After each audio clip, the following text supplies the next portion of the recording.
Hello hello hello सबैजनालाई नमस्कार। आज हामी जाँदैछौँ संसारी संसारी जाँदैछौँ। यो संसारी जाने बेलामा सोचे तपाईँहरूलाई यो हाट खोलादेखि नयाँ बजार अरू कुन कुन ठाउँ पर्छ र कठहरी रङ्गेलीसम्म रङ्गेली जाने बाटो हो नि त यो हाट खोलादेखि रङ्गेली जाने बाटो। यो बाटोमा 10 सालदेखि यस्तैको यस्तै हेरिरहेको छु। यो मैले 1.5 महिना अगाडि आएको थिएँ, यहाँ पानी पटाइरहेछ। यो यो यो काम चाहिँ एकदम राम्रो लाग्यो क्या मलाई। यो गर्नु पर्थ्यो, केही दिन अगाडि यो गरेको थिएन। यो अब गाउँपालिका अन्तर्गत पर्छ कि नगरपालिका अन्तर्गत, उहाँलाई धन्यवाद यो काम गरिदिनको लागि हैन। यो धेरै राम्रो काम गरिराख्नु भएको छ। बिहान बेलुका पानी पटायो भने कमसेकम धुवाँ धुलोबाट बच्छ, पल्युसनबाट धेरै राहत पाउँछ मान्छेहरूले। काम त यो पानी पटाएर राम्रै गऱ्यो, तर यो बाटो चाहिँ कहिले बन्ने हो त्यो चाहिँ समस्या छ। 10 साल लगभग भइहाल्यो हैन, 10 साल भइहाल्यो लगभग, 10 साल लगभग भइहाल्यो। धेरै दिनदेखि यो बाटो यस्तै अल्पत्र छ। कोनी कसले बनाउने के हो, कसले ठेकाबाट लिएको हो, कसको अन्तर्गतमा यो बाटो बन्दैछ केही ठेगान छैन। पानी पटाएर त राम्रै गऱ्यो, पानी पटाइरहेछ। यो यहाँको अब स्थानीयहरूले यो भिडियो हेर्दै हुनुहुन्छ भने तपाईँहरू यो बाटो बनाउनको लागि केही न केही पहल गर्नु। चुनाव आउनेवाला छ, नेताहरू आयो भने जुत्ताको माला बनाउनु।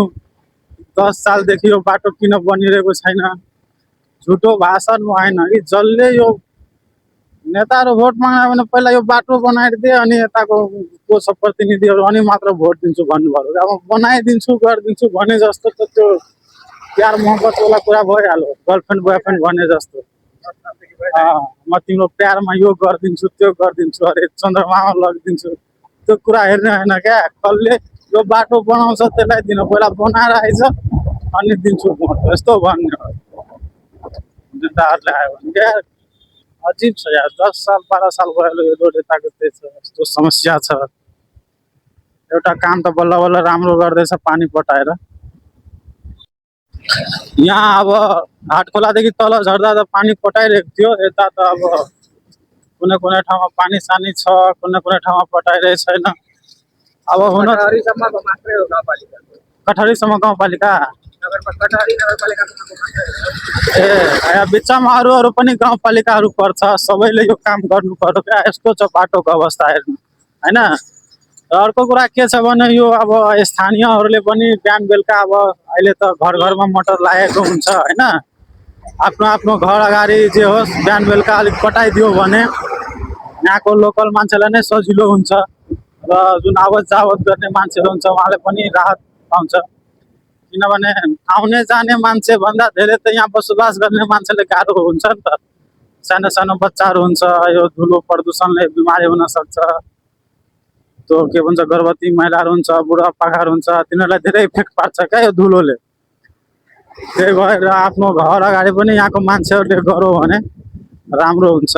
हुन त अब केही दिन यतादेखि यो अब पानी पटाउने काम त भइरहेछ, हेर्दैछु। यो चाहिँ एउटा राम्रो कदम हो र यो पानी पटाउने मात्रै राम्रो होइन क्या, यो बाटो बनाउने मेन समस्या चाहिँ यो बाटो बनाउने हो क्या। तत्कालको लागि राहतको लागि पानी पटाइरहेछ भने त राम्रै कुरा हो। यो बाटो बनाउनको लागि के पहल यता के पहलै हेर्दिन स्थानीयहरूको। हामी त आवत जावत गर्ने मान्छे हो, यताको स्थानीयहरू कोही हुनुहुन्छ भने के गर्नुपर्छ यो बाटो बनाउनेतिर अलिकति ध्यान दिनु पर्यो। हुन त अलिअलि बन्दै पनि छ हैन, अलिअलि काम पनि भइरहेछ, तर धेरै धेरै स्लो काम भइरहेछ यो। हुन त यहाँ काम भइरहेछ जस्तो छ। यहाँ हेर्नु अगाडि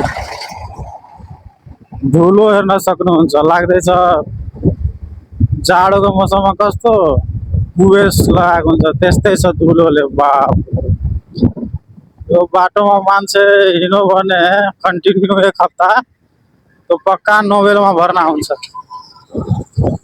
यसमा मलाई त रङ्गेली काम पऱ्यो भने आउन बोखार लागिहाल्छ। यहाँ बाबे यहाँ धुलो ए यो बाटो बनेर यस्तो भएको के हो यस्तो बा यसको कुनै उपाय छैन पानी सानी हालेर गर्नु पर्यो भने ठिकै छ कामहरू भइ नै रहेछ यस्तो यो बाटोको जो दैनिक आवाज गर्छ उहाँहरूलाई थाहै छ अरू मान्छेहरू हेर्नु कस्तो छ भने अलिकति त्यहाँ चाहिँ पिच बनेको थियो फेरि यता बनेको छैन कुन हिसाबले बाटो बनाउँदैछ बिच बिचमा पिच छ फेरि बिचमा छैन एक लाइनले बन्छ कुन ठाउँ हो यो नयाँ बजार यो नयाँ बजार हो होइन यहाँ त पिच भएको छ यो नयाँ बजारको यो अगाडिको पुल हेर्नु यो पुलमा एकचोटिमा एक साइडबाट एउटै गाडी छिर्न सक्छ यहाँ फेरि बम्बई जस्तो जाम लाग्छ बेलुकातिर हेर्नु हो भने यहाँ आर्मीहरूको आएको छ के गर्न आएको छ आर्मीहरू शिविर चल्दैछ जस्तो छ यहाँ के को शिविर छ यो पुल फेरि धेरै डेन्जर हो बाटो भन्दा पनि पहिला चाहिँ यो पुल बनाउनु पर्थ्यो क्या भयानक पुल हो यो डान्सिङ पुल यो पुल कमसे कम बनाउनु पर्थ्यो नि बेलुकातिर त्यहाँ भयङ्कर जाम लाग्छ डान्सिङ पुल सोनू कुमार पत्रकारले यही पुलको बारेमा भन्दै थियो डान्सिङ पुल यही हो यतैबाट जाँदा हुन्छ यस्तो छ अवस्था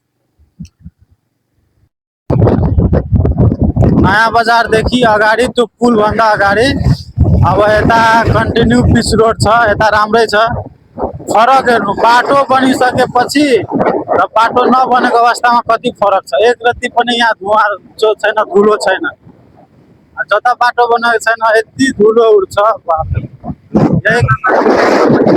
टाइममा पनि पुग्छ छिटो पुग्छ पल्युसन हुँदैन धुवा धुलो हुँदैन उता मेन त त्यो पुल हो एउटा ठुलो गाडी आयो भने त्यो पुलमा भयङ्कर जाम लाग्छ एक दिन आएको 1 घन्टा लाग्यो त्यो जामबाट निस्किनको लागि अब यहाँबाट कन्टिन्यू पिच रोड छ अगाडि अब संसारीमा पुगेर कहाँ कस्तो हुन्छ तपाईँहरूलाई बताउने छु